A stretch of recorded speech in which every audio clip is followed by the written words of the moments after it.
நான் மரியாதையா பேசினா கூட அதை தவறா எடுத்துக்கிறாங்கன்னா பாத்துக்கங்களேன். அதனால யார் என்ன சொன்னாலும் அறிஞர் அண்ணா அவர்கள் சொன்ன அந்த பஞ்சு தான், வாழ்க வசவாளர்கள் அப்படின்னு சொல்லிட்டு போயிட்டே இருக்க வேண்டியதுதான். நான் மதுரை மாநாட்டில் உங்க எல்லாரையும் நேர்ல சந்திக்க வரேன்னு சொல்லியிருந்தேன். அப்படி இன்னைக்கு உங்களுக்காக நம்மள மேலையும் கீழையும் ரொம்ப மோசமா ஆண்டுகிட்டு இருக்கிற பாசிச பாஜக அரசையும் பாய்சன் திமுக அரசையும்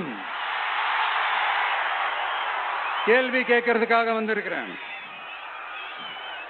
இந்த பாஜக அரசு நம்மள கொஞ்ச நெஞ்ச கொடுமையாங்க செய்து பீகார்ல 65 லட்சம் வாக்காளர்கள் ஓட்டர் லிஸ்ட்லயே காணோமா. இது என்ன பெரிய விஷயம்? இதை தாண்டி இன்னொரு விஷயம் இருக்கு. இந்த எதிரி கட்சிகள்லாம் ரொம்ப சிம்பிளா சொல்ற மாதிரி சொல்லணும்னா, ஓட்டு திருட்டு, வீட்டு நம்பர் 0ன்னு போட்டெல்லாம் ஓட்டர் ஐடி கார்டு கொடுத்துருக்காங்கன்னா பாத்துக்காங்களேன். எவ்வளவு பெரிய ஒரு மோசமான வேலைகள்லாம் அவங்க செய்யறாங்கன்னு பாத்துக்கங்க.